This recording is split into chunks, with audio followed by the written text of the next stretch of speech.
Hello दोस्तों, स्वागत है आपका आज की हमारी नई वीडियो में। आज हम इस वीडियो में बात करने वाले हैं महारानी विक्टोरिया के जीवन को लेकर। तो वीडियो को लास्ट तक देखना है, स्किप ना करें ताकि आप पूरी जानकारी हासिल कर सकें। चलिए वीडियो को स्टार्ट करते हैं। महारानी विक्टोरिया का जन्म 24 मई 1819 ईस्वी में हुआ था। जब महारानी विक्टोरिया सिर्फ 8 माह की थी तभी उनके पिता का देहांत हो गया। विक्टोरिया के मामा ने ही उनका पालन पोषण किया और उनकी शिक्षा दीक्षा का काम बड़ी जिम्मेदारी से संभाला। वह स्वयं भी एक बड़े योग्य और अनुभवी व्यक्ति थे। उनकी संगत में ही विक्टोरिया ने राजकाज का काम संभालना शुरू कर दिया था। लंदन में ईस्ट इंडिया कंपनी का इतना जबरदस्त विरोध हुआ कि संसद ने 1858 में कानून बनाकर भारत की सत्ता कंपनी से लेकर अंग्रेजी सरकार ने संभाल ली। 1876 में क्वीन विक्टोरिया ने इंग्लैंड के प्रधानमंत्री डिज़रायली पर दबाव डाला और उसी साल ब्रिटिश पार्लियामेंट ने इसके लिए प्रस्ताव पास कर दिया। हालांकि क्वीन विक्टोरिया चाहती थी कि उनकी पदवी ये हो impress of great Britain, Ireland and India, परंतु पीएम डिज़रायली लोकतांत्रिक सरकार के राज में ये पदवी देकर विवाद खड़ा करने के मूड में नहीं थे।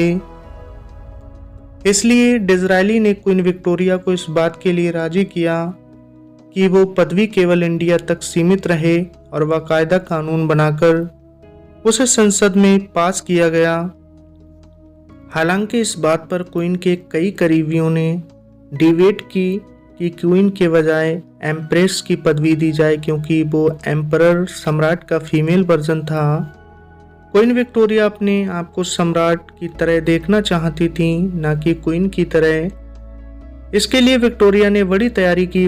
भारत के वायसराय को आदेश दिया गया कि ब्रिटिश तौर तरीकों से वाकिफ 2 भारतीयों को क्वीन की सेवा में भेजा जाए ताकि वो उन्हें भारतीय परंपराओं और भाषा सिखा सकें। क्वीन को किसी भी भारतीय राजा महाराजा से मिलते वक्त उनके साथ रह सकें। वहीं बात करेंगे इनके विवाह को लेकर। विवाह होने पर वे पति को भी राजकाज से दूर ही रखती थीं, लेकिन धीरे धीरे पति के प्रेम, विद्वता और चातुर्य आदि गुणों ने उन पर अपना अधिकार जमा लिया और वे पतिपरायण बनकर उनके इच्छा अनुसार चलने लगीं। लेकिन 43 वर्ष की अवस्था में ही वे विधवा हो गईं। इस दुख को सहते हुए भी उन्होंने 39 वर्ष तक बड़ी ईमानदारी और न्याय के साथ शासन किया, जो भारत काफी ज्यादा परिपूर्ण था। उनके कंधों पर काफी ज्यादा भार पड़ा। अपनी शक्ति सामर्थ्य के अनुसार वे उसे अंत तक ढोती रहीं, किसी दूसरे की सहायता स्वीकार नहीं की। उनमें बुद्धि बल चाहे कम रहा हो, पर चरित्र बल बहुत अधिक था। पत्नी, माँ और रानी तीनों रूपों में उन्होंने अपना कर्तव्य अत्यंत ईमानदारी से निभाया। घर के नौकरों तक से उनका व्यवहार बड़ा सुंदर होता था। भारी वैधव्य दुख से दबे रहने के कारण दूसरों का दुख उन्हें जल्दी स्पर्श कर लेता था। रेल और तार जैसे उपयोगी आविष्कार उन्हीं के काल में हुए थे। वही बात करेंगे उनके राज तिलक को लेकर। 18 वर्ष की अवस्था में विक्टोरिया गद्दी पर बैठी। वे लिखती हैं कि मंत्रियों की रोज इतनी रिपोर्ट आती हैं तथा इतने अधिक कागजों पर हस्ताक्षर करने पड़ते हैं कि मुझे बहुत कार्य करना पड़ता है, लेकिन इसमें मुझे सुख मिलता है। राज्य के कामों के प्रति उनका यह भाव अंत तक बना रहा। इन कामों में वे अपना एक छत्र अधिकार मानती थीं। उनमें वे मामा और माँ तक का हस्तक्षेप स्वीकार नहीं करती थीं। पत्नी, माँ और रानी तीनों रूपों में उन्होंने अपना कर्तव्य अत्यंत ईमानदारी से निभाया। घर के नौकरों तक से उनका व्यवहार बड़ा सुंदर होता था। भारत में लोकप्रियता बताना चाहूँगा, मात्र 18 साल की उम्र में ही विक्टोरिया राजगद्दी पर आसानी से बैठ गईं। भारत का शासन प्रबंध 1858 ईस्वी में ईस्ट इंडिया कंपनी के हाथ से लेकर ब्रिटिश राज सत्ता को सौंप दिया गया। महारानी विक्टोरिया इसकी जो घोषणा महारानी के नाम से की गई उससे भारतीयों में जनप्रिय हो गईं, क्योंकि ऐसा विश्वास किया जाता था कि उद्घोषणाओं में जो उदार विचार व्यक्त किए गए थे वे उनके निजी और उदार विचारों के प्रतिबिंब स्वरूप थे। विक्टोरिया मेमोरियल कोलकाता के प्रसिद्ध और सुंदर स्मारकों में से एक है।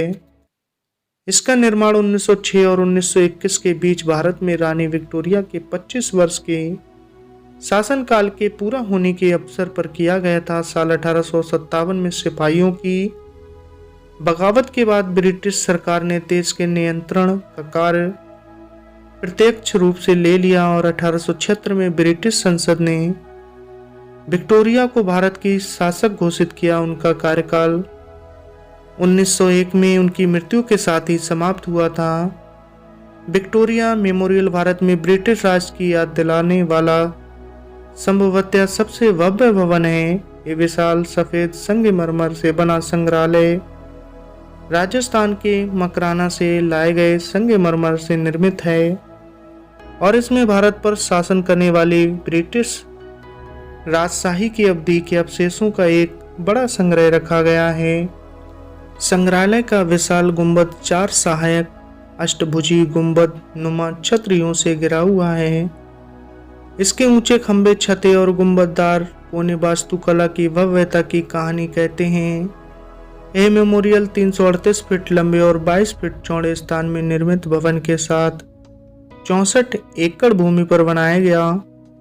वही बात करेंगे विक्टोरियन युग की राज सिंहासन की जिम्मेदारी गंभीरता से लेकर रानी विक्टोरिया ने प्रशासन की सभी छोटी छोटी बातों पर ध्यान दिया। रानी ने सूत्र हाथ में लिए तब इंग्लैंड के इतिहास में राजाओं का मान था, परंतु उनका महत्व कम था और काम करने वाली रक्तहीन क्रांति हुई थी। 1832 के बाद इंग्लैंड का संसदीय सुधार मानदंड से संसद का संगठन और स्वरूप बदल रहा था। खुले व्यापार नीति की जोरदार हवा इंग्लैंड में फैल रही थी। उस वजह से 1833 के बाद ईस्ट इंडिया कंपनी का व्यापार रियायत रद्द करके इंग्लिश नागरिकों को व्यापार खुला कर दिया। ये बदलाव विक्टोरिया रानी के आने के बाद बहुत बढ़ गया और वो स्फूर्तिदायी रहा। रानी निश्चित रूप से कठोर राजनीतिक थी। रानी विक्टोरिया भारतीय राज्यों की महारानी जाहिर हुई। उन्होंने इसका घोषणा पत्र अपने नाम पर प्रसारित किया।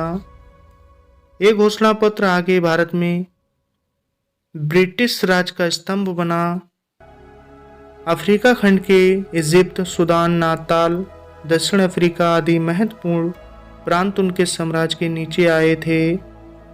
इंग्लैंड ने पूर्व एशिया में भी अपना प्रभाव बढ़ा दिया। 19वीं सदी के आखिर में इस वैभव का कलश माना गया तो उसका नेतृत्व रानी विक्टोरिया की तरफ जाता है। वहीं बात करेंगे महारानी विक्टोरिया की मृत्यु को लेकर। 23 जनवरी 1901 को रानी विक्टोरिया की मृत्यु हो गई। एक महान युग का अंत हुआ। तो दोस्तों, इस वीडियो में महारानी विक्टोरिया के जीवन से जुड़ी पूरी जानकारी आपको दी गई। कमेंट्स बॉक्स में अपनी राय जरूर साझा करें। आपको कैसे लगी महारानी विक्टोरिया के जीवन से संबंधित ये जानकारी। मिलते हैं फिर नेक्स्ट वीडियो में अगली स्टोरी के साथ। आपने अपना कीमती वक्त दिया, तब तक के लिए धन्यवाद।